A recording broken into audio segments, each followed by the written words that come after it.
Do you find yourself as a teacher that you just don't have the time to do some of the things that you wish to do? Do you feel that your school don't necessarily promote well-being the way that they should? Do you find yourself getting given chocolates and treats as an act of well-being but still find yourself feeling stressed most days? Then I've got the perfect video for you on how you can develop teacher well-being amongst your colleagues and also for yourself.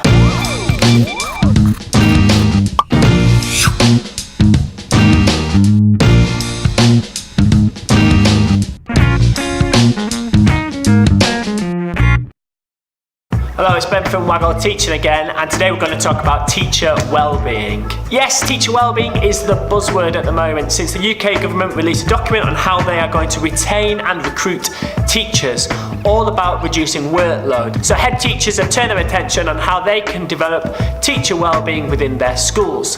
Teacher well-being isn't about necessarily giving teachers extras or doing extra things to support teachers' morale in school. Sometimes it's just simply about changing the mindset and the focuses of our teachers by changing the school system to support them in not wasting their time and using the time that they have in school wisely. So here are 5 ideas of how you can promote teacher well-being for your staff members in school, but also for yourself as a teacher.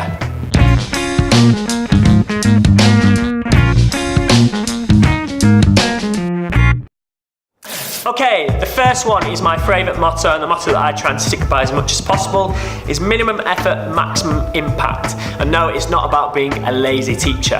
It's all about just reflecting on what you're doing and what the impact it's going to have on the children. More often than not, you hear about teachers spending loads of time preparing resources for that resource to be used in the classroom for about 5 minutes before it gets thrown in the bin and never used again.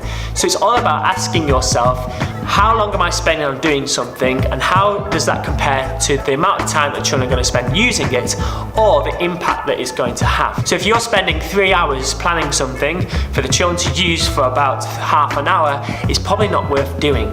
There's probably a different way of doing it. It's going to take less time. It's going to still have the same impact on the children. Yes, we all want to be creative and we all want the activities that we plan in class to be as engaging as possible, but that shouldn't mean that we're killing ourselves at the weekends to create these resources. There's loads of things out there that can support you, but also there's loads of strategies that are really simple that have exactly the same impact for our children. So whenever you're doing something at home or in school and you feel like it's going to take a amount of time, ask yourself, what is the simplest thing that I can do that's going to have the biggest impact on the children? So constantly refer to that motto, minimum effort, maximum impact. The next one, a question that you should always ask yourself is, what do the kids think? I've sat in meetings time and time again discussing how we can develop a school or change our way of working and not want to have the children be mentioned or asked. By asking the children, you know as a teacher whether what you're doing is having an influence on them and again having an impact. If the children don't even know what you're talking about, the chances are it's not having an impact, so it's time to reflect.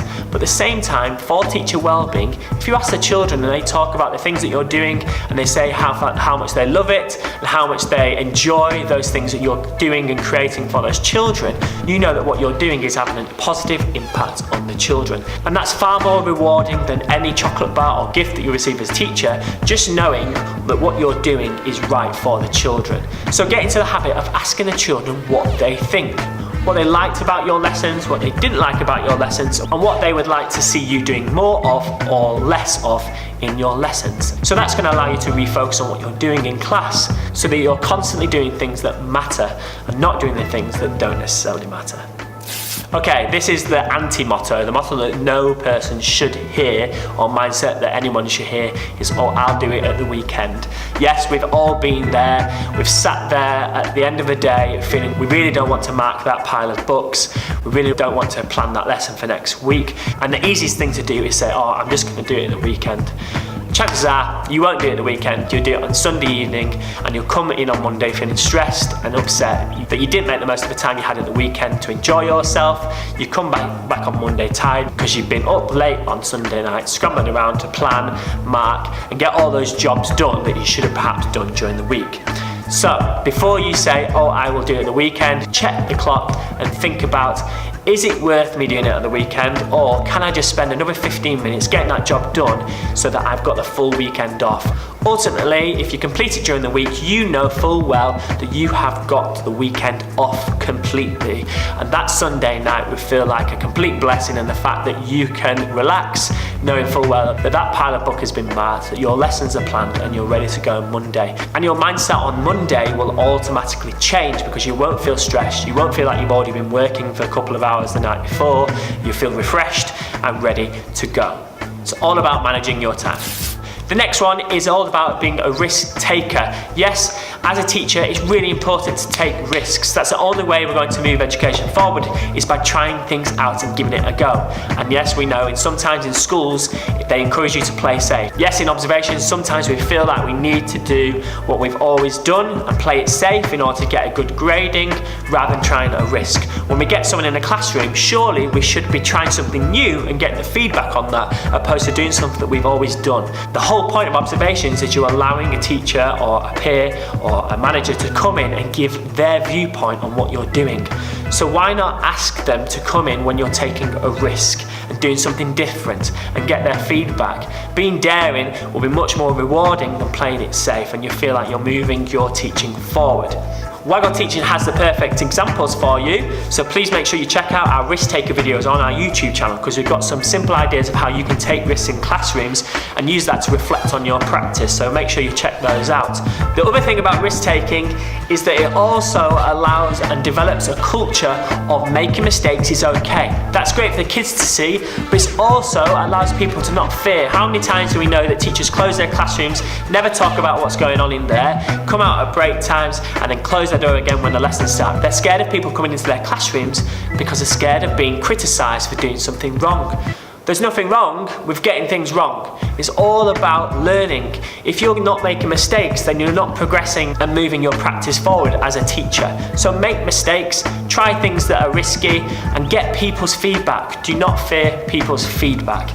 Because if we take risks, then we're allowing people to not fear failure and not fear getting things wrong. We'll invite people into our classrooms, and we still develop an ethos where making mistakes is fine, but we also develop an ethos of moving learning forward and taking our practice to a next level, whatever level that may be. So take risks in your classroom and make sure you develop a risk-taking culture within your schools. Okay, the final one that I think all teachers can have a go at is go digital. Quite a lot of the time, teachers feel that if they go digital, it's going to take more time because they have to learn how to use the devices, they have to search for apps, they have to invest time in finding and discovering how to use all these different devices and software that people might not be necessarily familiar with. However, if you invest that time of discovering new apps, discovering new ways of working online, discovering what is available out there, you will actually save time in the long run. For example, Seesaw is a great app for allowing verbal feedback. By investing some time learning how to use Seesaw to verbally record feedback for each individual student, in the long run, that is going to save you time in your marking. Google Classroom and Padlets are more examples of how you can ultimately save time by sharing documents digitally with your kids. This will save you time from photocopying and sticking things in books. You can upload a document onto Padlet when you've created it on Word, save it as a PDF, then the children can access that directly online. There are also loads of digital libraries out there that save you time searching for pictures and videos. If you go onto Literacy Waggle, my website, and go straight into resources, there's a page called Waggle Topics. In there are different topic categories. When you click in that, there's a library of videos, sound effects, example text, and pictures, all themed around one particular subject. We have topics like extreme sports, pirates, and those pages will support you in class and ultimately save you time trawling the internet to try and find these images and download them and then send them to the children. Simply give them the link to that page and they will independently be able to access those resources for you. Developing your use of digital technology is ultimately going to save you time in the long run. You'll have to invest a bit of time to start off with in finding out what's out there, but when you familiarise yourselves with the software that is there for you, it will ultimately save you time. So I hope you've enjoyed this video. Wellbeing is not about doing lots of extra things. It's not about giving teachers yoga time or rewarding them with chocolates and this type of thing. Those things are great, but really all wellbeing is about is valuing time. Valuing the time that teachers have to do things that matter and have an impact on the children. So please subscribe to our YouTube channel for more videos like this, and if you have any feedback on our videos, please comment in the box below. Have a really good day.